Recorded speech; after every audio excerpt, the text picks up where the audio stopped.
আসসালামু আলাইকুম প্রিয় শিক্ষার্থী, আশা করি তোমরা ভালো আছো। আলহামদুলিল্লাহ, আমি তোমাদের দোয়ায় ভালো আছি। প্রিয় শিক্ষার্থী, আমরা আজকে নিউটনীয় বলবিদ্যা অধ্যায়ের কয়েকটি টপিকস নিয়ে আলোচনা করব। এর আগে আমরা নিউটনীয় বলবিদ্যা অধ্যায়ের আরও দুটি ক্লাস সম্পাদন করেছি ইতিমধ্যে। প্রিয় শিক্ষার্থী, তো আশা করি তোমরা শেষ পর্যন্ত আমার সাথে থাকবে। আজকে আমরা বলের একীভূতকরণ সম্পর্কে আলোচনা করব। প্রিয় শিক্ষার্থী, বলের কি সম্পর্কে আলোচনা করব? একীভূতকরণ সম্পর্কে আলোচনা করব। তাহলে চলো আমরা ক্লাসে চলে যাই। প্রিয় শিক্ষার্থী, আমরা এর আগে বল সম্পর্কে পড়েছিলাম। বল আমরা বলছিলাম যে এমন একটা জিনিস যেটা কোনো স্থির বস্তুর উপর প্রয়োগ করলে বস্তুটি গতিশীল হয় বা হতে চায়, বা কোনো গতিশীল বস্তুর উপর প্রয়োগ করলে বস্তুটি স্থির হয় বা হতে চায়। ঠিক আছে, এটা আমরা পড়েছিলাম। প্রিয় শিক্ষার্থী, আমরা মৌলিক বল পড়তে গিয়ে আমরা দেখেছিলাম যে এই পর্যন্ত বিজ্ঞানীরা 4 ধরনের মৌলিক বল আবিষ্কার করেছেন।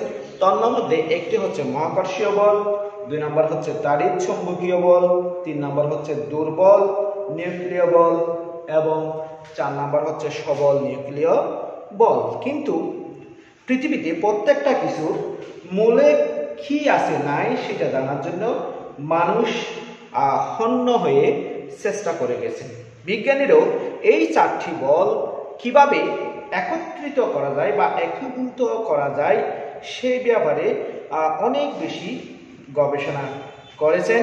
প্রিয় শিক্ষার্থী, পরবর্তীতে তারা অনেকগুলি বলকে একীভূত করতে পেরেছেন। তারা এটাও আশ্বস্ত করেছেন যে ধীরে ধীরে অন্যান্য সব বলকেও কি করা যাবে, একীভূত করা যাবে। তাহলে প্রিয় শিক্ষার্থী, আমরা বলের একীভূতকরণ সম্পর্কে আমরা আজকে আলোচনা করব। এরপরে আমরা সময় পাইলে আরো কয়েকটা টপিকস নিয়ে আমরা আলোচনা করব। প্রিয় শিক্ষার্থী, আশা করব তোমরা সর্বশেষ পর্যন্ত আমার সাথে থাকবে। তাহলে চলো আমরা দেরি না করে আমরা আমাদের ক্লাসে চলে যাই। প্রিয় শিক্ষার্থী, দেখো আমি লিখেছি বলের একীভূতকরণ। একীভূতকরণ, দেখো প্রিয় শিক্ষার্থী, বিজ্ঞানীরা বিভিন্নভাবে ধারণা করছেন যে 4টি মৌলিক বল রয়েছে সেই 4টি মৌলিক বল অবশ্যই কোনো না কোনোভাবে একত্রিত বা একীভূত রয়েছে। অর্থাৎ এই 4টি মৌলিক বল ভিন্ন ভিন্ন রূপ মাত্র কোনো একটি বলের। ঠিক আছে, অর্থাৎ মহাবিশ্বে প্রকৃতপক্ষে শুধুমাত্র একটি বল রয়েছে। এই একটি বলকে পৃথক করে, অর্থাৎ ভিন্ন ভিন্নভাবে 4টি মৌলিক বলে কি করা হয়েছে, পৃথক করা হয়েছে। দেখো প্রিয় শিক্ষার্থী, এই 4টি মৌলিক বলের সাথে মৌলিক বলের মধ্যে সম্পর্ক স্থাপন করতে গিয়ে বিজ্ঞানীরা নিরলস প্রচেষ্টা চালিয়ে গেছেন। তার মধ্যে দেখো লন্ডনে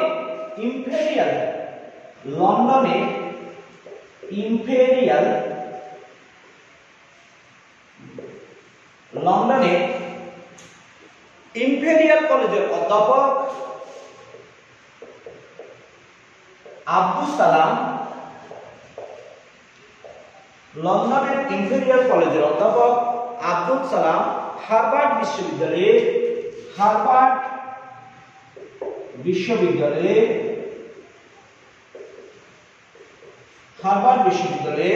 স্টিভেন, কাইন্ডলি একটু দেখবা, হার্ভার্ড বিশ্ববিদ্যালয়ের স্টিভেন ওয়াইনবার্গ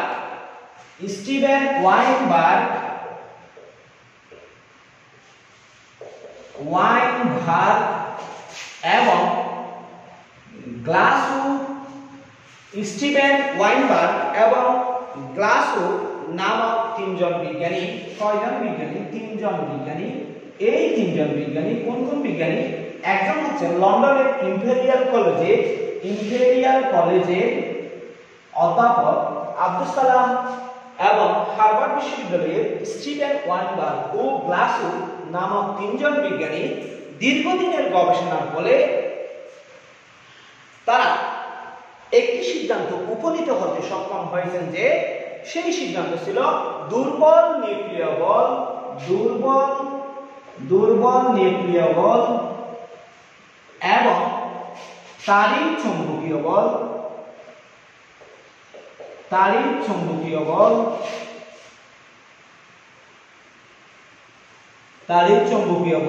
এই দুর্বল নিউক্লিয় বল এবং তাড়িৎ চৌম্বকীয় বল, এই দুটি বল মূলত একটি বল হতে সৃষ্ট এবং এই যে তারা একটি তত্ত্বের মাধ্যমে এই দুর্বল নিউক্লিয় বল এবং তাড়িৎ চৌম্বকীয় বলকে একই বলেছেন, সেই তত্ত্বকে বলা হয় সালাম-ওয়াইনবার্গ তত্ত্ব।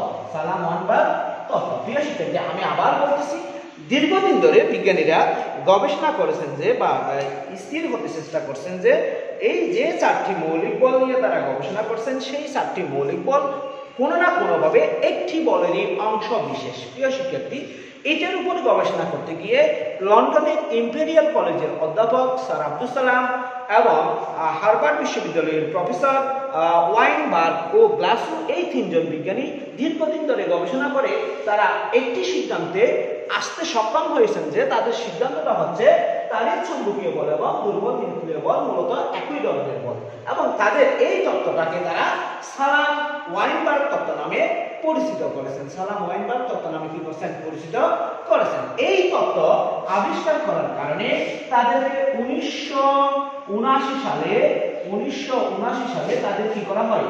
নোবেল পুরস্কারে ভূষিত করা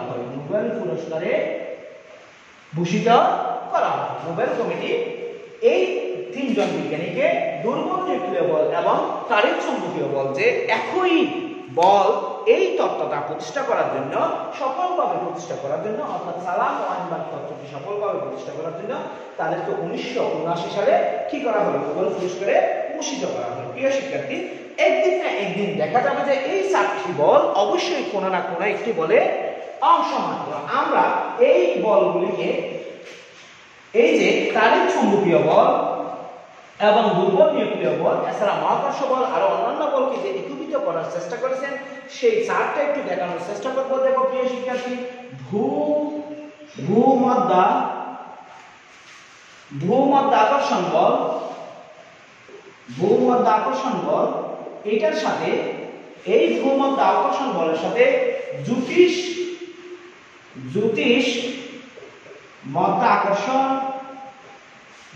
মধ্যাকর্ষণ বল, এই দুটা বলকে একত্রিত করেছেন। দেখো, এই দুটা বলকে একত্রিত করেছেন কি কে? 1686 সালে বিজ্ঞানী নিউটন। অর্থাৎ এই দুটি বলকে, কোন দুটি বলকে? ভূমধ্যাকর্ষণ এবং জ্যোতিষ মধ্যাকর্ষণ বলকে একত্রিত করেছেন কে? 1686 সালে বিজ্ঞানী নিউটন, এবং এই দুটো বলকে একত্রে বলা হয় মহাকর্ষ বল। এই দুটো বলকে একত্রে কি বলা হয়? মহাকর্ষ বল বলা হয়। প্রিয় শিক্ষার্থী, না বুঝলে আমাকে কমেন্টে প্রশ্ন করবে, আমি চেষ্টা করব বোঝানোর। দেখো প্রিয় শিক্ষার্থী, পরে দেখো তড়িৎ বল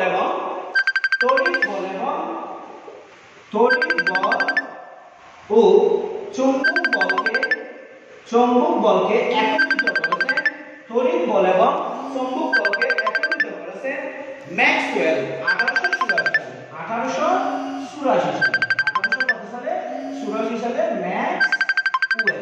ঠিক আছে, এই দুটি বলকে একত্রিত করেছেন তড়িৎ বল এবং চৌম্বক বলকে 1884 সালে ম্যাক্সওয়েল। অর্থাৎ বলছেন যে এই তড়িৎ বল এবং চৌম্বক বল একটি বলেরই অংশ। প্রিয় শিক্ষার্থী, আর একটু বোঝার চেষ্টা করবা। তো পরে এই তাড়িৎ চৌম্বকীয় বল, দেখো এই ম্যাক্সওয়েল এই তড়িৎ বল এবং চৌম্বক বলকে একত্রিত করে তার নাম দিয়েছিলেন তাড়িৎ চৌম্বক বল। পরবর্তীতে এই তাড়িৎ চৌম্বক বলের সাথে দুর্বল নিউক্লিয় বলকে একত্রিত করেছেন ওই 3 জন বিজ্ঞানী। কোন 3 জন বিজ্ঞানী? সালাম, ওয়াইনবার্গ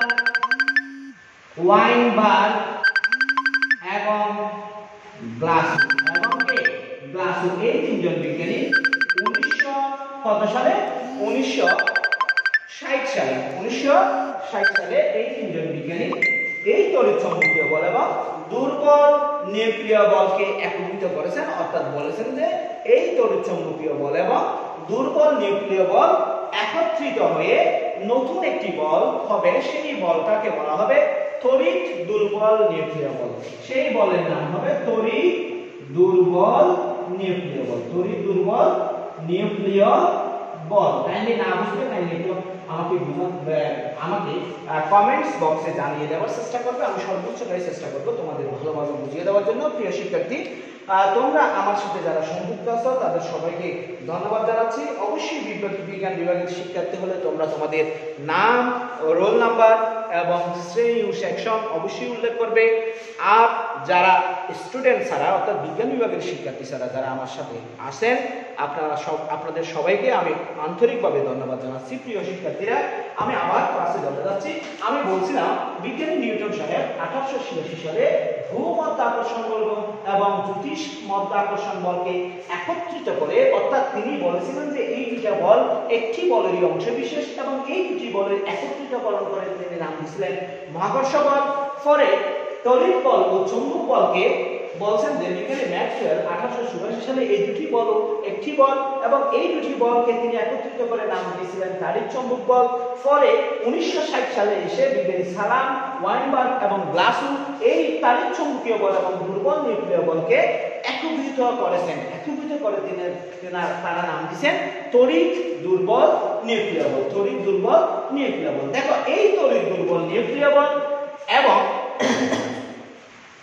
এই তড়িৎ দুর্বল নিউক্লিয় বলের সাথে যখন আমি এখানে লিখি তড়িৎ দুর্বল নিউক্লিয় বল, তড়িৎ দুর্বল নিউক্লিয় বল, আমি এখান থেকে আসছি, প্লিজ কাইন্ডলি একটু বোঝার চেষ্টা করবা। তড়িৎ দুর্বল নিউক্লিয় বল এবং সবল নিউক্লিয় বল যেটা আছে, সবল নিউক্লিয় বল, এই দুইটি বল একত্রিত হয়ে হয়তো কোনো একদিন অর্থাৎ কোনো না কোনো এক সময় কোনো না কোনো বিজ্ঞানী এই দুটি বলকে একত্রিত করে নাম দিতে পারেন বৃহৎ একীভূত বল বা অভিন্ন বৃহৎ বল, বৃহৎ একীভূত বল বা অভিন্ন বৃহৎ বল।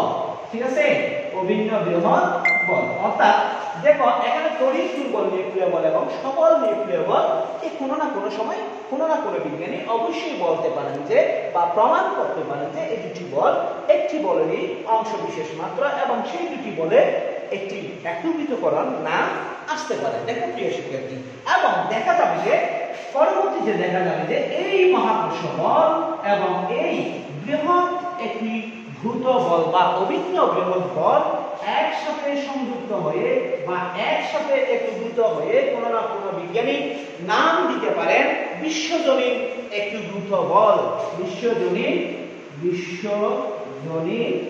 একীভূত বল। ঠিক আছে প্রিয় শিক্ষার্থী, কিভাবে মৌলিক বলগুলিকে একটি বলের অংশ হিসেবে আমরা কি করতে পারবো, বুঝতে পারবো, সেটা স্যারটা আমি এখানে মোটামুটি তুলে ধরলাম। প্রিয় শিক্ষার্থী, আমি আবার একটু আলোচনা করব। বিজ্ঞানীরা শত শত বছর ধরে চেষ্টা করে আসতেছেন যে যে চারটি মৌলিক বল নিয়ে আমরা আলোচনা করেছি সেই চারটি মৌলিক বল অবশ্যই কোনো না কোনো একটি বলের ভিন্ন ভিন্ন রূপ মাত্র। ঠিক আছে, এটাকে এই যে ভিন্ন ভিন্ন রূপ কোনো একটি বলের এটা প্রমাণ করার জন্য বিভিন্ন বিজ্ঞানী বিভিন্ন সময় ধরে বা লং টাইম ধরে এটা কি করছেন, গবেষণা করে আসতেছেন। ঠিক আছে, 1960 সালে এসে লন্ডনের ইম্পেরিয়াল কলেজের অধ্যাপক সালাম এবং হার্ভার্ড বিশ্ববিদ্যালয়ের অধ্যাপক ওয়াইনবার্গ এবং গ্লাসু এই তিনজন বিজ্ঞানী দুর্বল নিউক্লিয় বল ও তড়িৎ চৌম্বক বলকে কোনা একটি বলের অংশ বিশেষ হিসেবে নামকরণ করছেন এবং সেই বলকে তারা নাম দিয়েছেন তড়িৎ দুর্বল নিউক্লিয় বল। এর পূর্বে 1686 সালে বিজ্ঞানী নিউটন ভূমাধ্যাকর্ষণ এবং জ্যোতিষ্মাধ্যাকর্ষণ বলকে একত্রিত একত্রিত করে একটি নাম দিয়েছিলেন, সেটা হচ্ছে মহাকর্ষ বল। একইভাবে 1884 সালে তড়িৎ বল ও চৌম্বক বলকে একত্রিত করে ম্যাক্সওয়েল নাম দিয়েছিলেন তাড়িৎ চৌম্বক বল। এখন এই তাড়িৎ চৌম্বক বল এবং দুর্বল নিউক্লিয় বলের নাম একত্রিত নামকরণ করেছেন সালাম ওয়েনবার্গ গ্লাসো তার সালাম ওয়েনবার্গ তত্ত্বে 1960 সালের তড়িৎ দুর্বল নিউক্লিয় বল। এই তড়িৎ দুর্বল নিউক্লিয় বলের সাথে সবল নিউক্লিয় বলকে একত্রিত করে কোনো না কোনো এক সময় কোনো না কোনো বিজ্ঞানী বৃহৎ একীভূত বল বা অভিন্ন বলের সৃষ্টি করতে পারেন, সেটা গবেষণা চলমান। আরো পরে এসে এই বৃহৎ একীভূত বল বা অভিন্ন বৃহৎ বলের সাথে মহাকর্ষ বলকে সংযুক্ত করে বলা হবে যে বা প্রমাণ করবেন যে কোনো না কোনো এক সময় সেটা সম্ভাব্য চলমান অবস্থায় আছে বিশ্বজনীন একীভূত বল। প্রিয় শিক্ষার্থী, আশা করি তোমরা কিভাবে মৌলিক চারটি বলের একীভূতকরণ হতে পারে সেটা সম্পর্কে একটি বিস্তারিত ধারণা পেয়েছ। প্রিয় শিক্ষার্থী, তাহলে এটা অনেক গুরুত্বপূর্ণ একটা টপিক। অবশ্যই তোমরা এটা নিয়ে একটু গবেষণা করবে বা তোমরা একটু বিস্তারিত পড়ালেখা করবে, কারণ তোমাদের বইগুলিতে এগুলি সম্পর্কে বিস্তর আলোচনা করা আছে। ঠিক আছে, যেমন মনে করে এখন তো অনেক ভালো ভালো রাইটারের বই পাওয়া যায়। আমির ইসহাক স্যারের বই তো আছেই, শাহজাহান তমন স্যারের বই তো আছেই, এছাড়াও ফারদিন মিনা স্যার, মুজাম্মেল স্যার, এরপরে আছে ইকরামুল হক স্যার, এরপরে ননী গোপাল স্যার, অক্ষরপত্র বই আছে, লেকচার পাবলিকেশনের বই আছে, কাজল ব্রাদার্সের বই আছে, আরো অসংখ্য লেখকের বই আছে, ভালো ভালো বই। তোমরা সেগুলি থেকে যদি একটু জেনে নাও তাহলে তোমাদের জন্য খুব বেশি উপকার হবে। প্রিয় শিক্ষার্থী, তাহলে আমরা বলের একীভূতকরণকে এখানে শেষ করে দিচ্ছি। আমরা এখন নতুন কোনো টপিকে যাব। প্রিয় শিক্ষার্থী, আশা করি তোমরা কিভাবে বলের একীভূতকরণ হবে এবং সেই প্রসারটা তোমরা মোটামুটি বা ভালো করে বুঝতে পেরেছো। দেখো প্রিয় শিক্ষার্থী, এখন আমরা ভরবেগ নিয়ে একটু আলোচনা করব। ভরবেগ বা মোমেন্টাম। আমরা জানি ভরবেগ জিনিস, আমরা ছোটবেলা থেকে ভরবেগ সম্পর্কে পরিচিত। মোমেন্টাম বোঝা গেছে? আমরা ছোটকাল থেকে ভরবেগের সাথে পরিচিত। ভরবেগ, দেখো দুইটা শব্দ, একটা হচ্ছে ভর আর একটা হচ্ছে কি বেগ। এই দুইটা যুক্ত হয়ে হয়ে গেছে কি ভরবেগ। অর্থাৎ কোন বস্তুর ভর এবং বেগের গুণফলকে বলা হয় ভরবেগ। কোন বস্তুর ভর এবং বেগের গুণফলকে কি বলা হয়? ভরবেগ। ঠিক আছে, অর্থাৎ ভরবেগের দুই ধরনের সংজ্ঞা রয়েছে। কয় ধরনের সংজ্ঞা রয়েছে? দুই ধরনের। একটা হচ্ছে ভাষাগত সংজ্ঞা, একটা হচ্ছে কি গত ভাষাগত, একটু দেখবা। আরেকটা হচ্ছে যে গাণিতিক সংজ্ঞা। গাণিতিক, দেখো একটা হচ্ছে ভাষাগত আর একটা হচ্ছে গাণিতিক সংজ্ঞা। আমি প্রথমে ভাষাগত সংজ্ঞাটা একটু বোঝানোর চেষ্টা করব, এরপরে গাণিতিক সংজ্ঞার দিকে যাব। দেখো, ভর ও বেগের সমন্বয়ে বস্তুতে যে ধরনের উদ্ভব হয়, ভর ও বেগের সমন্বয়ে বস্তুতে যে ধরনের উদ্ভব হয় তাকে ওই বস্তুর ভরবেগ বলে। তাকে ওই বস্তুর ভরবেগ বলে। কি বলে? ভরবেগ বলে। তাই আমি বলছিলাম ভরবেগের দুই ধরনের সংজ্ঞা আছে, একটা হচ্ছে ভাষাগত সংজ্ঞা আর একটা হচ্ছে গাণিতিক সংজ্ঞা। প্রিয় শিক্ষার্থী, আমি ভাষাগত সংজ্ঞা দিতে গিয়ে বললাম যে ভর ও বেগের সমন্বয়ে কোন বস্তুর বা কোন বস্তুতে যে ধর্মের উদ্ভব হয় তাকে ওই বস্তুর কি বলা হয়? ভরবেগ বলা হয়। একে পি দ্বারা প্রকাশ করা হয়। একে কি দ্বারা প্রকাশ করা হয়? পি দ্বারা প্রকাশ করা হয়। বড় হাতের পি দ্বারা প্রকাশ করা হয়। দেখো প্রিয় শিক্ষার্থী, ভরবেগ, দেখো ভর কিন্তু স্কেলার রাশি, এর কোনো দিক নেই, এর কোনো কি নেই? দিক নেই, শুধুমাত্র মান আছে। 5 কেজি, 10 কেজি, 12 কেজি, ঠিক আছে, 100 গ্রাম, 200 গ্রাম, এগুলি শুধুমাত্র মান আছে, কোনো দিক নেই। কিন্তু ভরের সাথে এখানে একটা শব্দ যুক্ত আছে, একটা নাম যুক্ত আছে, সেটা হচ্ছে বেগ। ব্যাগের কিন্তু মানের সাথে সাথে দিক আছে, মানের সাথে সাথে কি আছে? দিক আছে। আমরা ব্যাগের সংজ্ঞা দিতে গিয়ে বলি যে নির্দিষ্ট দিকে সরণের পরিবর্তনের হারকে বেগ বলা হয়। নির্দিষ্ট দিকে সরণের পরিবর্তনের হারকে কি বলা হয়? বেগ বলা হয়। বেগ একটি ভেক্টর রাশি। বেগ একটি কি রাশি? ভেক্টর রাশি। বেগ ছাড়া ভরবেগ কল্পনা করা যায় না। বেগ ছাড়া ভরবেগ কি করা যায় না? কল্পনা করা যায় না। সুতরাং আমরা ব্যাগ যেহেতু ভেক্টর রাশি, ভরবেগকেও বলবো একটি কি রাশি, ভেক্টর রাশি। আমি ভরকে যদি m ও ব্যাগকে যদি কি দ্বারা প্রকাশ করি, v দ্বারা প্রকাশ করি, তাহলে ভর ব্যাগ v সমান হবে m v m v। দেখো আমি এটাকে যদি ভেক্টর রূপে প্রকাশ করি, কি রূপে প্রকাশ করি, ভেক্টর রূপে প্রকাশ করি, তাহলে p vector equal m v vector. p vector equal কি ভেক্টর, m v ভেক্টর। আশা করি তোমরা ভাষাগত সংজ্ঞাটা বুঝতে পেরেছো। প্রিয় শিক্ষার্থী, আমি একটি গাণিতিক সংজ্ঞায় যাব। দেখো গাণিতিক সংজ্ঞায় আমি প্রথম যেটা বলছিলাম সেটা হচ্ছে গাণিতিক সংজ্ঞা, ভর ও বেগের গুণফলকে, ভর ও বেগের গুণফলকে ভরবেগ বলা হয়। ভর ও বেগের গুণফলকে কি বলা হয়, ভরবেগ বলা হয়। যা আমরা উপরে লিখলাম, এই দেখো ভর এবং বেগের গুণফল, ভর এবং বেগের গুণফলকে আমরা p দ্বারা প্রকাশ করছি এবং বলছি যে p কে ভরবেগ বলা হয়। সুতরাং p সমান mv, p সমান কি v, mv।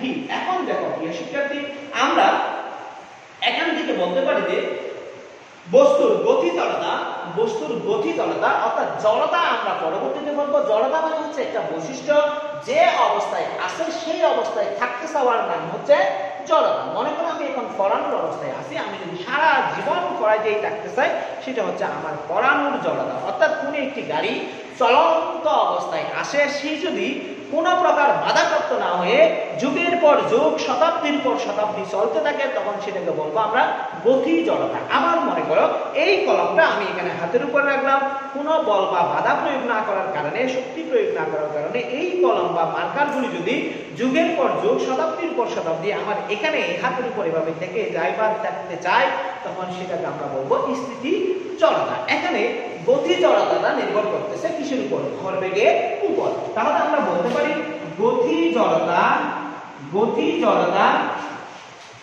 ভরবেগের সমানুপাতিক, ভরবেগের সমানুপাতিক। অর্থাৎ কোন বস্তুর ভরবেগ যদি বেশি হয় তার গতি জড়তা বেশি হবে। কোন বস্তুর ভরবেগ যদি বেশি হয় তার অবশ্যই কি জড়তা বেশি হবে, গতি জড়তা বেশি হবে। দেখো প্রিয় শিক্ষার্থী, আমরা এর একককে কিভাবে লিখতে পারি। একক, দেখো একক p এর একক, p সমান, দেখো এখানে ভরের একক হচ্ছে কেজি, বেগের একক হচ্ছে মিটার পার সেকেন্ড। তাহলে ভরবেগের একক হবে কেজি মিটার পার সেকেন্ড, প্রিয় শিক্ষার্থী একটু বোঝার চেষ্টা করবা, যদি না বুঝো আমাকে কমেন্টে বলবা, আমি বুঝিয়ে দেওয়ার চেষ্টা করব। দেখো প্রিয় শিক্ষার্থী, আমি এখানে একটু এককটা ভেঙে করতেছি। আমি বললাম ভরবেগ ইকুয়াল ভর ইনটু বেগ, ভর ইনটু বেগ সমান হচ্ছে সরণ বাই সময়। তাই একটু দেখবা, ভর ইনটু, আমি সরণকে দৈর্ঘ্য যদি হিসাব করি, কারণ সরণ মানে হচ্ছে দূরত্ব, নির্দিষ্ট সময়ে অতিক্রান্ত দূরত্ব, তারা আমি এক্ষেত্রে যদি দৈর্ঘ্য দিয়ে চিহ্নিত করি, দৈর্ঘ্য বাই সময়। দেখো প্রিয় শিক্ষার্থী, ভরের একক কেজি, দৈর্ঘ্যের একক মিটার এবং সময়ের একক সেকেন্ড। সুন্দর করে লিখলে কেজি মিটার পার সেকেন্ড, তাহলে p এর একক হচ্ছে কেজি মিটার পার সেকেন্ড। প্রিয় শিক্ষার্থী, আশা করি তোমরা ভরবেগের একক কিভাবে নির্ণয় করবে সেটা বুঝতে পারছো। এখন আমরা ভরবেগের মাত্রা সমীকরণটা নির্ণয় করব। দেখো মাত্রা সমীকরণ এটা ছিল একক নির্ণয়, এখন আমি মাত্রা সমীকরণ নির্ণয় করব। দেখো ভরবেগটা আমি p দ্বারা প্রকাশ করছিলাম, আমি এই অংশ থেকে যাব, এরপর থেকে গেলে আমরা এখানে পাবো p, তৃতীয় বন্ধনী দিতে হবে। আমরা জানি যে মাত্রা সমীকরণকে অবশ্যই কি দিয়ে প্রকাশ করতে হয়, তৃতীয় বন্ধনী দিয়ে প্রকাশ করতে হয়। এখন কাইন্ডলি একটু দেখবা, এই যে ভরকে ইংরেজিতে বলা হয় মাস। এখান থেকে ভরের মাত্রা হবে m, কি m ইনটু দৈর্ঘ্যকে বলা হয় লেংথ, এখান থেকে l, কি l, এবং সময়কে টাইম t, মানে কি দিয়ে প্রকাশ করতে হবে, t দিয়ে প্রকাশ করতে হবে। বা p equal ml t inverse 1, অবশ্যই তৃতীয় বন্ধনী দিয়ে কি করতে হবে, প্রকাশ করতে হবে। এটাই হচ্ছে ভরবেগের মাত্রা, এটাই হচ্ছে কিসের মাত্রা, ভরবেগের মাত্রা। প্রিয় শিক্ষার্থী, আশা করি তোমরা ভরবেগ কি জিনিস এবং ভরবেগকে যে আমি দুইটি ভাবে সংজ্ঞায়িত করছি, ভাষাগত সংজ্ঞা এবং গাণিতিক সংজ্ঞা, এই বিষয়ে আশা করি তোমরা বুঝতে পারছো এবং ভরবেগের একক ও মাত্রা বুঝতে পারছো। এবং আমরা এটাও বুঝছি যে গতি জড়তা অবশ্যই ভরবেগের উপর নির্ভর করে। ভরবেগ বৃদ্ধি পেলে কোন বস্তুর গতি জড়তা অবশ্যই কি পাবে? বৃদ্ধি পাবে। প্রিয় শিক্ষার্থী, আমরা এখন একটু ভরবেগের পরিবর্তনের রাশিমালা করব। ভরবেগের পরিবর্তনের রাশিমালা করব। দেখো ভরবেগের পরিবর্তনের রাশিমালা।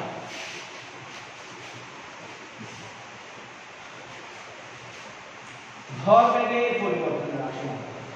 ভরবেগের পরিবর্তনের রাশিমালা তাইলে একটু দেখবা প্লিজ। দেখো কোন বস্তুর ভর যদি m হয়, কোন বস্তুর ভর যদি m হয় এবং আদি বেগ যদি v নট হয়, আদি বেগ যদি v নট হয় এবং t সময় পরে বেগ যদি v হয়, t সময় পরে বেগ যদি কি হয়? v হয়। তাইলে একটু দেখবা বস্তুটির আদি বেগ ছিল v নট এবং বস্তুটির শেষ বেগ অর্থাৎ t সময় পরে বস্তুটির বেগ হইছে v। সুতরাং বেগের পরিবর্তন হবে t সময় পরে বেগের পরিবর্তন, তাইলে একটু দেখবা t সময় পরে বেগের পরিবর্তন হবে শেষ বেগ বিয়োগ আদি বেগ। শেষ বেগ বিয়োগ কি বেগ? আদি বেগ। তাহলে একক সময় পরে বেগের পরিবর্তন হবে v v not by t। v v not by কি t। তাইলে একটু বোঝার চেষ্টা করবা প্রিয় শিক্ষার্থী। আমরা জানি যে একক সময়ে নির্দিষ্ট দিকে বেগের পরিবর্তনের হারকে কি বলা হয়? ত্বরণ বলা হয়। একক সময়ে নির্দিষ্ট দিকে বেগের পরিবর্তনের হারকে কি বলা হয়? ত্বরণ বলা হয়। প্রিয় শিক্ষার্থী একটু বোঝার চেষ্টা করবা। তাহলে ত্বরণ যদি a হয়, সমান আমরা লিখতে পারি v v not by t। v v not by কি লিখতে পারি? t লিখতে পারি। এখন দেখো প্রিয় শিক্ষার্থী, নিউটনের গতির দ্বিতীয় সূত্র আমরা যদি পড়ে থাকি তাহলে নিউটনের গতির দ্বিতীয় সূত্র অনুসারে আমরা লিখতে পারি F সমান ma। F সমান কি? ma। F equal ma। F equal কি? ma। অর্থাৎ নিউটনের গতির দ্বিতীয় সূত্র ছিল এরকম, কোন বস্তুর ভরবেগের পরিবর্তন তার উপর প্রযুক্ত বলের সমানুপাতিক, তার উপর প্রযুক্ত বলের কি আনুপাতিক? সমানুপাতিক। এবং ভরবেগ সেদিকেই ক্রিয়া করবে, বল যেদিকে কি হবে? প্রযুক্ত হবে। সেখান থেকে আমরা জানি যে F সমান m। তাহলে এখন দেখো আমরা m লিখে রাখলাম, a সমান আমরা বসাবো v